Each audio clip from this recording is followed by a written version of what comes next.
괴로워하는 선생님에게 그저 병가를 써라 학교에서 도망치라는 말밖에 하지 못했습니다. 고통을 토로할 때마다 무엇을 해야 할지 몰라 답답했습니다. 선생님을 지키지 못해 정말 죄송합니다. 결혼해 5년 동안 기다려 낳은 내 새끼. 나도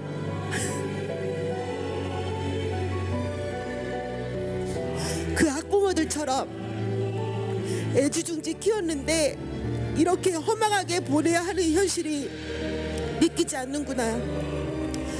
다음 생에서도 꼭 엄마 아들로 태어나서 엄마에게 많은 기쁨과 사랑을 주기 바란다. 선생님, 부디 천국에서는 아이들 마음껏 사랑하며 행복하게 보내세요. 지난 10월 또 한 명의 교사가 숨졌습니다. 인천의 한 초등학교에서 장애 학생을 가르치던 4년차 특수교사 28살 김동욱 씨입니다. 특수학급이란 장애가 있는 학생들도 차별 없이 교육을 받을 수 있도록 초중 고등학교에 설치된 학급을 말합니다. 관련된 전공을 마쳐야 특수교사가 될 수 있습니다. 다음으로 한 젊은 교사의 죽음으로 드러난 특수교육 현장의 문제점을 취재했습니다.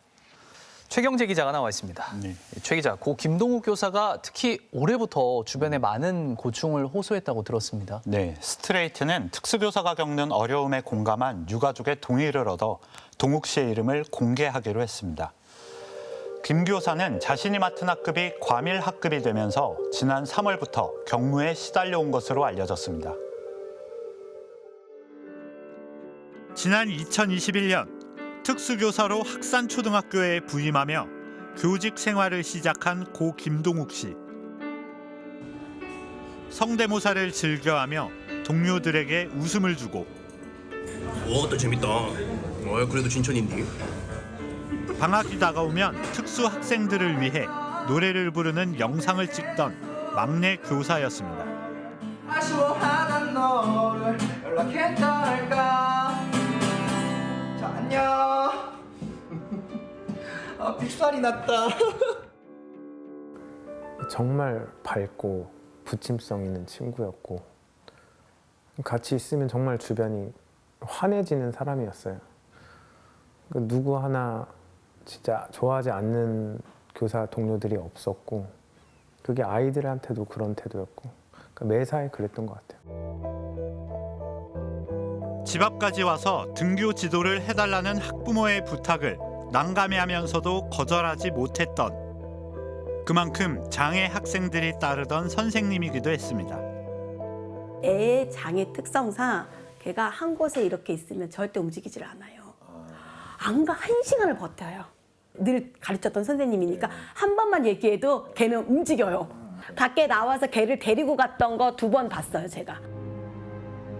그러던 그가 지난 10월 24일 학교 인근 자취방에서 숨진 채 발견됐습니다. 동욱 씨에겐 무슨 일이 있었던 걸까? 지난해까지 학산초등학교엔 7명의 특수교육 대상 학생이 다니고 있었습니다. 법에 명시된 특수학급의 정원은 6명, 교사 1명당 학생 수는 4명입니다. 그래서 2명의 특수교사가 한 반씩 맡아 모두 2학급을 운영했습니다. 그런데 올해 초 졸업과 입학 등으로 학생이 6명이 되자 인천시 교육청은 특수학급을 한반으로 줄여버렸습니다.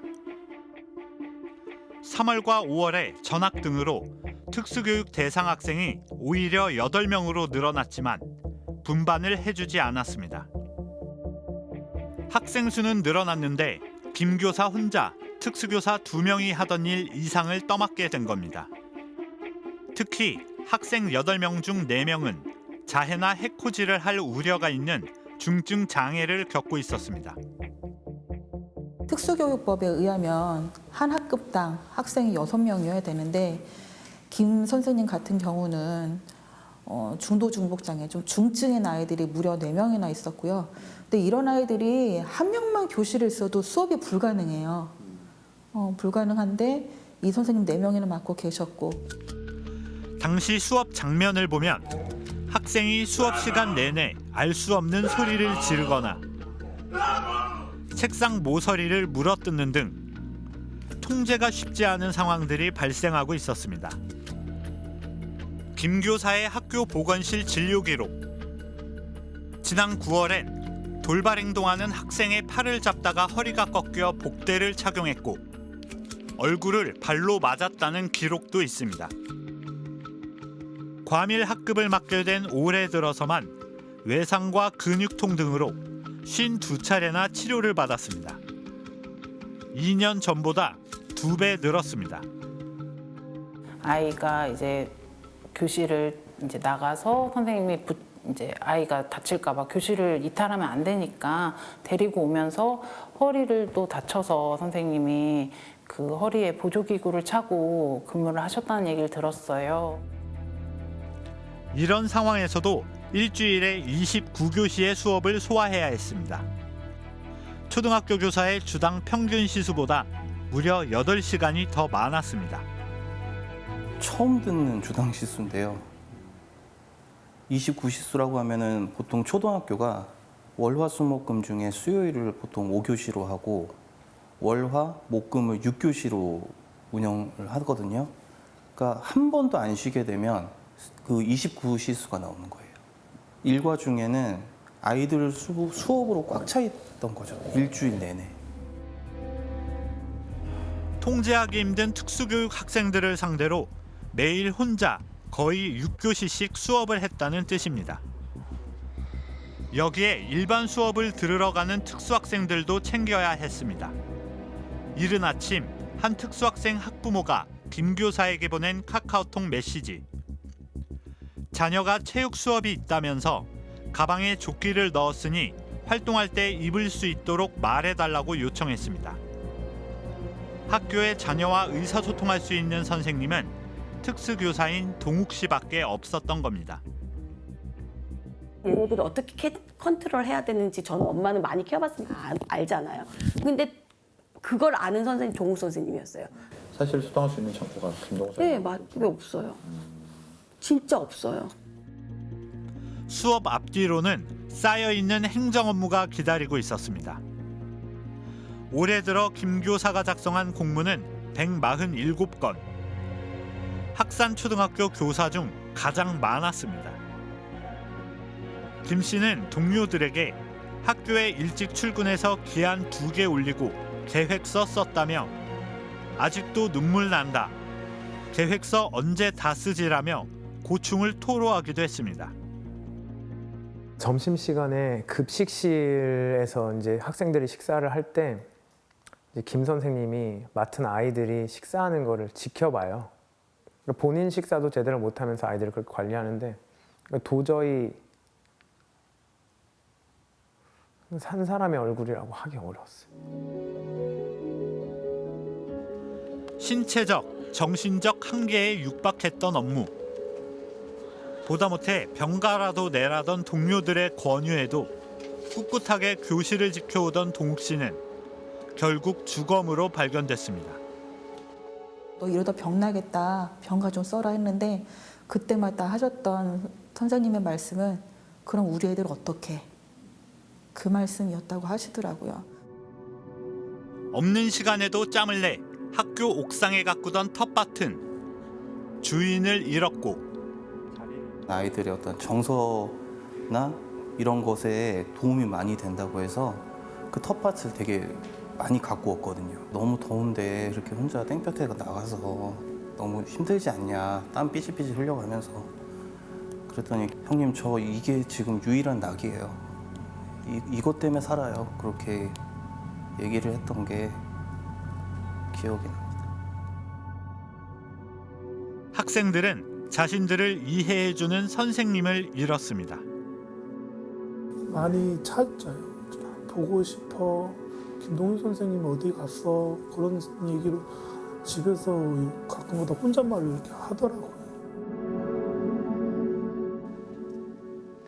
스트레이트가 이 문제를 취재한 이유, 특정 교육공무원이나 학부모, 학생을 탓하려는 게 절대 아니라는 점을 말씀드립니다. 구조적인 문제를 봐야 할 것 같습니다. 네, 이 사건을 두고 특수교육계에선 예견된 비극이고 사회적 죽음이란 말까지 나오고 있습니다. 특수교육 현장의 구조적인 문제점을 살펴봤습니다. 지난 2월 말 지인들이 있는 카카오톡 채팅방에 동욱 씨가 올린 메시지입니다. 법정 정원 6명을 이유로 학급을 하나로 줄였다가 교육청이 다시 특수학생 1명을 추가로 배정하자 학급 배치를 왜 이렇게 하지라며 답답해합니다. 동욱 씨는 교육청 관계자로부터 알아서 살아가라. 다른 학교는 특수학생이 33명이니까 조용히 하라는 말을 들었다고도 하소연했습니다. 학부모들과 함께 교육청 쪽에 특수학급을 2반으로 원상복귀시켜달라고 요청했다가 신청 기한이 지났다는 답변을 들은 적도 있는 것으로 알려졌습니다. 근데 장 학사님이 하시는 말씀이 벌써 결정이 다 끝났기 때문에 중간에 반이 더 늘어나거나 선생님 투입은 안 된다. 거절을 하셨고 3월엔 기간제 특수교사를 한시적으로라도 배치해달라고 요청했습니다. 하지만 거절당했습니다. 법정 기준인 6명보다 3명 이상 많은 특수학급에만 기간제 교사를 배정한다는 자체 기준 때문이었습니다. 인천 지역엔 최근에도 곧바로 발령이 가능한 기간제 특수교사가 90여 명 있었습니다.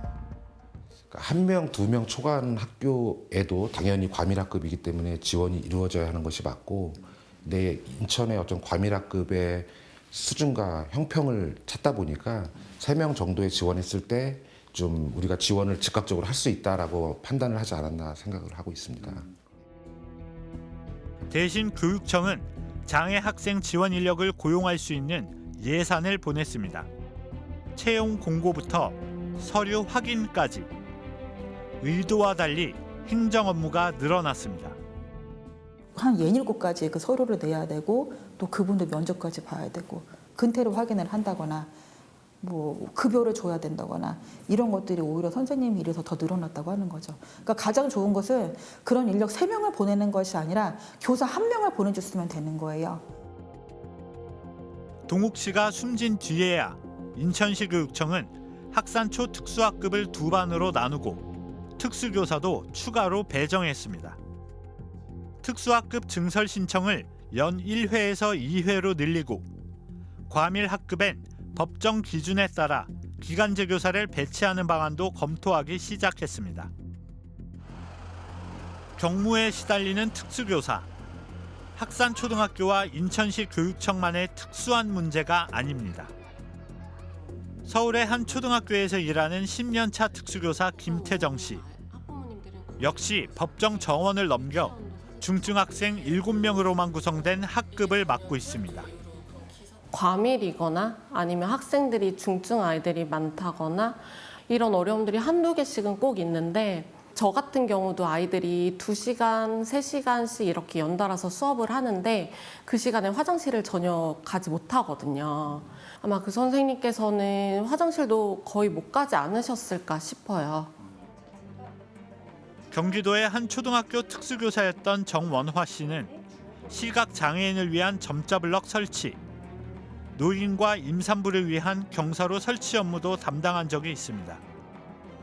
특수나 장애 같은 단어가 들어가면 성격을 따지지 않고 특수교사의 업무가 되고 있다고 했습니다. 학교 내에서 아이들 수업 시간에 출장을 가야 되는 경우도 있었고요. 그리고 줄자랑 각도기를 들고 여기 있는 지금 경사로가 이게 법적 기준인 각도에 맞나? 이 법적 기준은 크기에 맞나? 라는 거를 정말 들고 학교 전체 5층 건물을 다 순회하는 경험도 저도 해봤어요. 수업 준비는 언제 해요? 수업 준비를 할 시간이 없어서 저는 항상 9시 넘어서 퇴근했습니다. 올해 특수교육 대상 학생은 4년 전보다 21% 늘어난 11만 5,610명입니다. 그 사이 과밀 특수학급은 17% 가까이 증가했습니다. 특수학급 10반 중 한 반은 이제 정원 초과 상태입니다. 하지만 평가에선 늘 불리한 위치에 서 있습니다. 스트레이트가 전국 특수교사 노조를 통해 입수한 전국 46개 학교의 교사 다면평가 기준표. 한 학교는 생활지도 곤란도에서 특수교사에게 일반 교사나 보건, 사서 교사보다 낮은 가산점을 적용했습니다. 또 담당 업무 추진 실적 항목에서도 특수교사에겐 최저 가산점이 적용됐습니다. 특수교사의 다학년 지도와 담임 업무를 성과로 인정하지 않는 학교도 많았습니다. 다면평가 세부 기준을 교사들끼리 협의해 만들게 돼 있다 보니 학교 안에서 소수인 특수교사들이 불이익을 받고 있는 겁니다. 이제 제일 낮은 등급을 항상 받았었고, 그러고 딱 유일하게 제가 이제 일반 학교 안에서 최고 등급을 받았던 거는 13명의 아이들을 데리고 있을 때, 그때 저희 수고를 잘 알아주셔서 그렇게 해주셨는데, 대부분 많은 교사들이 불이익을 겪고 있습니다. 현재도. 최근 3년간 교단을 떠난 특수교사는 88명에서 159명으로 급증했습니다. 법에서 정한 정원만이라도 지켜달라. 정당한 평가를 받으며 일하고 싶다. 이런 목소리는 천사라는 칭찬 아래 무시당하기 일쑤였습니다. 특수교사들이 가장 싫어하는 말 중에 하나가 천사라는 말이에요. 야, 그런 일을 하네. 너 진짜 착하다. 너 천사다. 그것 자체가 사실 차별적인 접근이라고 생각을 하시거든요. 장애 학생도 동등한 학생이에요. 학생에 대한 애정을 인질로 교사의 희생을 요구하는 특수교육 시스템은 이제 한계에 다다랐습니다. Walk on with your burden.